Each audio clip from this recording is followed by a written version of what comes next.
सोचिए, एक ऐसी जगह जहां 2200 साल पुराने पत्थर आज भी शांति, करुणा और ज्ञान की कहानी सुना रहे हैं। एक ऐसी धरती जहां सम्राट अशोक ने भगवान बुद्ध के संदेश को अमर बनाने के लिए एक ऐसी धरोहर खड़ी की जो आज पूरी दुनिया के लिए शांति का प्रतीक बन चुकी है। जी हाँ दोस्तों, आज हम आए हैं भारत की सबसे प्राचीन और सबसे महत्वपूर्ण बौद्ध धरोहरों में से एक UNESCO world heritage site Sanchi का महान स्तूप में। मध्य प्रदेश के रायसेन जिले में स्थित यह अद्भुत स्थल राजधानी भोपाल से लगभग 46 किलोमीटर और प्राचीन नगरी विदिशा से केवल 10 किलोमीटर की दूरी पर स्थित है। एक छोटी सी पहाड़ी पर बसा यह स्थल प्रकृति की सुंदरता और आध्यात्मिक शांति का अनोखा संगम है। ये वही स्थल है जहां सम्राट अशोक ने 3री शताब्दी ईसा पूर्व में भगवान बुद्ध के अवशेषों को सम्मान देने के लिए एक स्तूप का निर्माण करवाया था, जो आगे चलकर बौद्ध धर्म के सबसे बड़े तीर्थ स्थलों में से एक बन गया। लेकिन सांची सिर्फ एक स्तूप नहीं है। यहाँ हर पत्थर, हर मूर्ति और हर नक्काशी एक कहानी कहती है, भगवान बुद्ध के जीवन की, उनकी शिक्षाओं की और उस युग की जब भारत विश्व को शांति और अहिंसा का संदेश दे रहा था। तो चलिए शुरू करते हैं हमारी आज की ऐतिहासिक और आध्यात्मिक यात्रा। भोपाल से सांची की यात्रा के दौरान एक और खास स्थान देखने को मिलता है, ट्रॉपिक ऑफ कैंसर पॉइंट। कर्क रेखा 23.5 डिग्री उत्तरी अक्षांश पर स्थित एक काल्पनिक रेखा है जो भारत के कई राज्यों से होकर गुजरती है और मध्य प्रदेश भी उनमें से एक है। सांची के पास इस स्थान को एक टूरिस्ट स्पॉट के रूप में चिन्हित किया गया है। सांची स्तूप परिसर में प्रवेश करने के लिए भारतीय पर्यटकों और विदेशी पर्यटकों के लिए अलग अलग टिकट व्यवस्था है, जिन्हें आप प्रवेश द्वार पर स्थित टिकट काउंटर या ऑनलाइन भी प्राप्त कर सकते हैं। दोस्तों, सांची स्तूप तक पहुंचने के लिए 2 रास्ते हैं। पहला पत्थरों से बनी सीढ़ियों का रास्ता, जहां से पैदल चलते हुए आप धीरे धीरे इतिहास के करीब पहुंचते हैं, और दूसरा एक वैकल्पिक सड़क मार्ग, जहां से आप अपनी कार या अन्य वाहन से सीधे ऊपर पार्किंग क्षेत्र तक पहुंच सकते हैं। हमने अपनी यात्रा के लिए कार वाला रास्ता चुना, जिससे पहाड़ी पर चढ़ते हुए आसपास की हरियाली और सांची की सुंदर पहाड़ियों के मनमोहक दृश्य देखने को मिले। ऊपर पहुंचते ही सामने दिखाई देता है महान सांची स्तूप, जो पहली ही झलक में आपको लगभग 2200 वर्ष पुराने इतिहास में ले जाता है। 3री शताब्दी ईसा पूर्व में सम्राट अशोक ने बौद्ध धर्म अपनाने के बाद इस स्तूप का निर्माण करवाया था। ऐसा माना जाता है कि सम्राट अशोक की पत्नी देवी विदिशा की रहने वाली थी, इसलिए अशोक का इस क्षेत्र से विशेष लगाव था। दोस्तों, क्या आप जानते हैं कि भगवान बुद्ध के महापरिनिर्वाण के बाद उनके अवशेषों को लेकर कई गणराज्यों के बीच विवाद हुआ था। बाद में एक ब्राह्मण रॉड ने बुद्ध के अवशेषों को 8 भागों में विभाजित किया और उन्हें 8 अलग अलग राज्यों में बांट दिया गया। इन 8 प्राचीन स्तूपों का निर्माण इन स्थानों पर कराया गया: राजगृह, वैशाली, कपिलवस्तु, अल्लकप, रामग्राम, पावा, कुशीनगर, वेदद्वीप। लगभग 250 ईसा पूर्व सम्राट अशोक ने इनमें से 7 प्राचीन स्तूपों को पुनः खुलवाया और भगवान बुद्ध के अवशेषों को पूरे साम्राज्य में पुनर्वितरित करके लगभग 84,000 स्तूपों का निर्माण करवाया। दोस्तों, यह जानकर आपको आश्चर्य होगा कि 13वीं शताब्दी के बाद बौद्ध धर्म का प्रभाव इस क्षेत्र में कम हो गया और सांची धीरे धीरे लोगों की स्मृति से गायब हो गया। घने जंगलों और झाड़ियों के बीच यह महान धरोहर लगभग 600 वर्षों तक छिपी रही। फिर वर्ष 1818 में ब्रिटिश अधिकारी जनरल टेलर ने इस स्थान को पुनः खोजा। उसकी इस खोज ने पूरी दुनिया का ध्यान सांची की ओर आकर्षित किया और इसके बाद पुरातत्वविदों ने यहाँ संरक्षण और उत्खनन का कार्य शुरू किया। सांची केवल एक स्मारक नहीं है, बल्कि यह बौद्ध धर्म, भारतीय कला और प्राचीन वास्तुकला का जीवंत उदाहरण है। यह वह स्थान है जहां शांति, आध्यात्म और इतिहास एक साथ मिलते हैं। सांची में भगवान बुद्ध के अवशेषों को संरक्षित किया गया था। यह स्थान बुद्ध के जीवन की घटनाओं और उनकी शिक्षाओं का प्रतीक है। सबसे रोचक बात यह है कि यहाँ आपको भगवान बुद्ध की प्रतिमा प्रारंभिक स्तूपों पर दिखाई नहीं देती। उनकी उपस्थिति को प्रतीकों के माध्यम से दर्शाया गया है, जैसे बोधि वृक्ष, सिंहासन, धर्मचक्र, पदचिन्ह, स्तूप। यह बौद्ध कला की प्रारंभिक शैली की विशेषता है। अब हम पहुंच चुके हैं सांची के सबसे प्रसिद्ध और सबसे बड़े स्तूप ग्रेट स्तूपा के सामने। इस स्तूप का व्यास लगभग 36 मीटर और ऊंचाई लगभग 16 मीटर है। इसका अर्धगोलाकार गुंबद ब्रह्मांड और बुद्ध के ज्ञान का प्रतीक माना जाता है। स्तूप के ऊपर स्थित हर्मिका और 3 छत्र बुद्ध धर्म और संघ अर्थात बौद्ध धर्म के 3 रत्नों का प्रतिनिधित्व करते हैं। दोस्तों, आज जो विशाल महान स्तूप हम देखते हैं वह शुरू से इतना बड़ा और भव्य नहीं था। 3री शताब्दी ईसा पूर्व में सम्राट अशोक ने यहाँ सबसे पहले ईंटों से एक छोटा सा स्तूप बनवाया था। इस स्तूप में भगवान बुद्ध के पवित्र अवशेष स्थापित किए गए थे। समय बीतने के साथ शुंग वंश के शासकों ने इस छोटे ईंटों के स्तूप का विस्तार किया। उन्होंने इसे पत्थरों से ढककर इसका आकार लगभग दोगुना कर दिया। इसके चारों ओर प्रदक्षिणा पथ और पत्थर की वेदिका का निर्माण कराया। इसी कारण आज हमें यह स्तूप इतना विशाल और भव्य दिखाई देता है। इसके बाद 1ली शताब्दी ईसा पूर्व के आसपास सातवाहन शासकों ने इस स्तूप को इसकी सबसे सुंदर पहचान प्रदान की। उन्होंने चारों दिशाओं में शानदार तोरण द्वार बनवाए। इन तोरण द्वारों पर उकेरी गई बारीक नक्काशी, जातक कथाएं, बुद्ध के जीवन की घटनाएं और पशु पक्षियों की आकृतियां भारतीय शिल्पकला की उत्कृष्ट कृतियां मानी जाती हैं।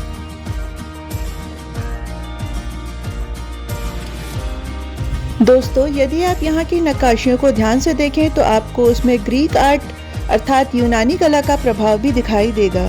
कुछ स्तंभों की बनावट, बेल बूटों की डिजाइन और मूर्तियों की शैली में यूनानी कला की छाप स्पष्ट दिखाई देती है। यह प्रभाव मौर्य काल में भारत और पश्चिमी दुनिया के बीच बढ़ते सांस्कृतिक संपर्क का परिणाम था। हालांकि कुछ लोक कथाएं इसे सम्राट अशोक के पारिवारिक संबंधों से भी जोड़ती हैं, लेकिन इतिहासकारों के अनुसार इसका मुख्य कारण भारत और यूनानी क्षेत्र के बीच कला और संस्कृति का आदान प्रदान था। दोस्तों, सांची स्तूप की सबसे बड़ी विशेषता इसके 4 भव्य तोरण गेट हैं जो चारों दिशाओं में स्थित हैं। सबसे पहले चलते हैं पूर्वी द्वार की ओर। यह द्वार भगवान बुद्ध के जीवन की प्रारंभिक चरण का प्रतिनिधित्व करता है। यहाँ रानी माया देवी के स्वप्न, बुद्ध के जन्म, उनके महापरिनिष्क्रमण अर्थात राजमहल त्याग और ज्ञान की खोज के लिए प्रस्थान की घटनाओं को दर्शाया गया है। यहाँ बुद्ध को उनके प्रिय घोड़े कंथक, खाली सिंहासन और अन्य प्रतीकों के माध्यम से दिखाया गया है। यह द्वार एक राजकुमार सिद्धार्थ के बुद्ध बनने की आध्यात्मिक यात्रा का प्रतीक माना जाता है। दक्षिणी द्वार चारों द्वारों में सबसे महत्वपूर्ण माना जाता है। इस पर सम्राट अशोक के जीवन, उनके बौद्ध धर्म अपनाने और धर्म के प्रचार प्रसार से जुड़ी अनेक घटनाएं उकेरी गई हैं। यहाँ हाथी, घोड़े, शेर, यक्ष और वृक्षों की अत्यंत सुंदर नक्काशी देखने को मिलती है। इस द्वार के शीर्ष पर बने शेर शक्ति, साहस और धर्म की विजय के प्रतीक हैं। यह द्वार हमें बताता है कि किस प्रकार सम्राट अशोक ने बौद्ध धर्म को भारत ही नहीं बल्कि पूरे एशिया में फैलाने का कार्य किया। अब आते हैं पश्चिमी द्वार पर। पश्चिमी द्वार भगवान बुद्ध के चमत्कारों, उनके उपदेशों और बौद्ध धर्म के प्रसार को दर्शाता है।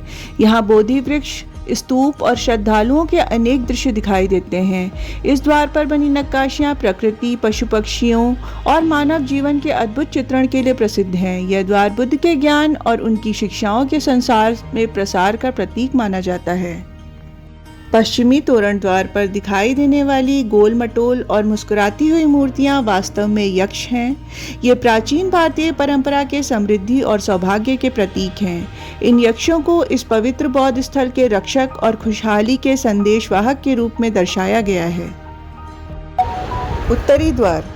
उत्तरी द्वार भगवान बुद्ध के महापरिनिर्वाण और उनके पूर्व जन्मों की जातक कथाओं को दर्शाता है। यहाँ करुणा, त्याग, दया और मानवता के संदेश देने वाली अनेक कहानियाँ पत्थरों पर उकेरी गई हैं। इस द्वार की नक्काशी इतनी सूक्ष्म और जीवंत है कि हर दृश्य एक अलग कहानी सुनाता हुआ प्रतीत होता है।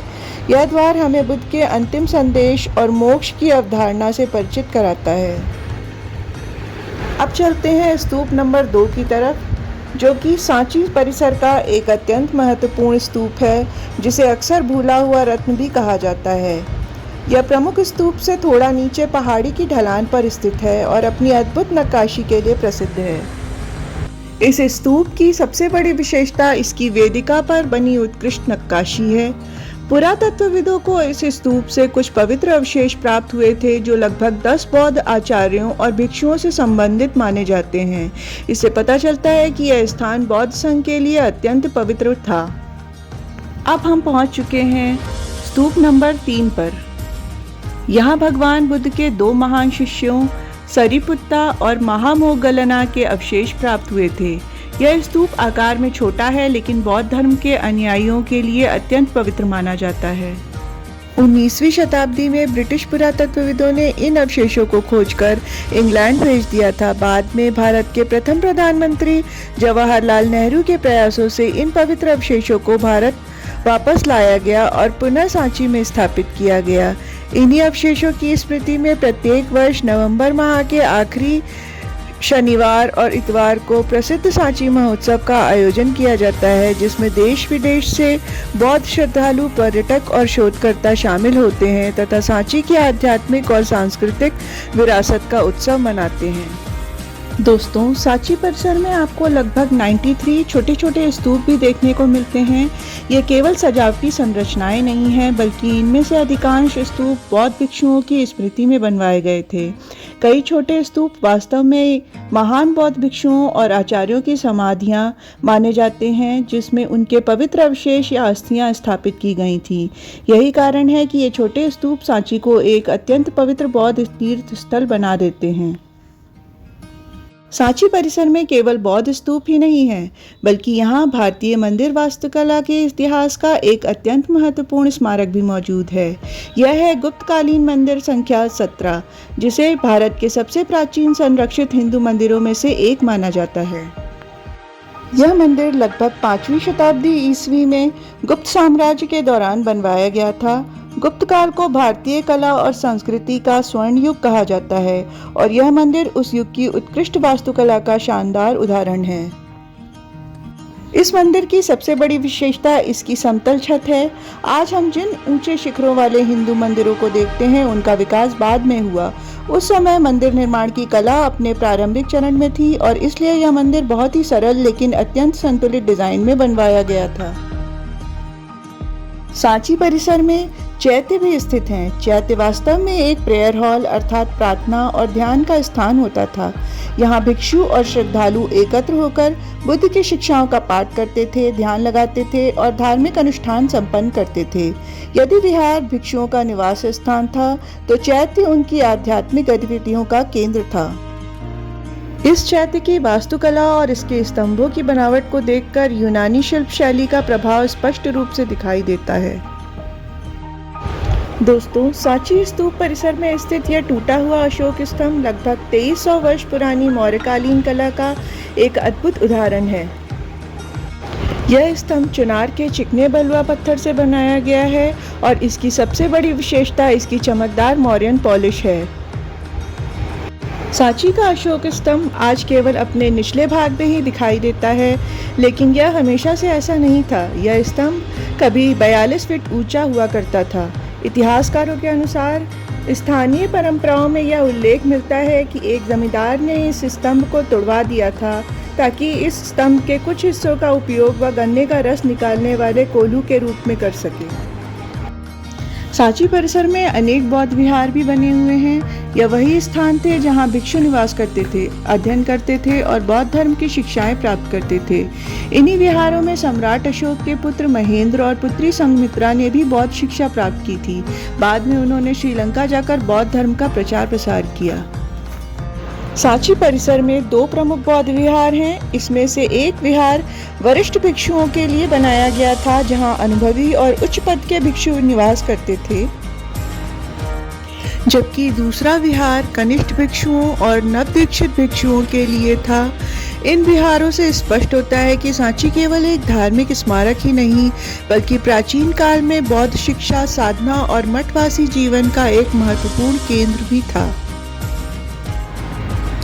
सांची के बौद्ध विहारों में एक दान पात्र भी रखा जाता था, जिसमें सभी भिक्षु अपनी प्राप्त भिक्षा और दान एकत्र करते थे। बाद में इस संचित भोजन और सामग्री को समान रूप से बांटकर सभी भिक्षु मिलजुल कर उपयोग करते थे, जो बौद्ध संघ के सामूहिक जीवन, समानता और साझेदारी की भावना को दर्शाता है। सांची केवल ईंट और पत्थरों का समूह नहीं है, बल्कि यह बौद्ध धर्म की करुणा, शांति और ज्ञान की अमर गाथा है। यहाँ का हर स्तूप, हर तोरण, हर मठ और हर ध्यान कक्ष हमें लगभग 2200 वर्ष पुराने भारत की आध्यात्मिक और सांस्कृतिक समृद्धि की कहानी सुनाता है। अगर आप इतिहास, अध्यात्म और प्राचीन भारतीय कला को करीब से महसूस करना चाहते हैं, तो सांची स्तूप आपके लिए एक अवश्य देखने योग्य स्थान है। तो दोस्तों, अगर आपको यह यात्रा पसंद आई हो तो वीडियो को लाइक, शेयर और चैनल को सब्सक्राइब करना बिल्कुल ना भूलें। मिलते हैं एक और ऐतिहासिक यात्रा के साथ। धन्यवाद।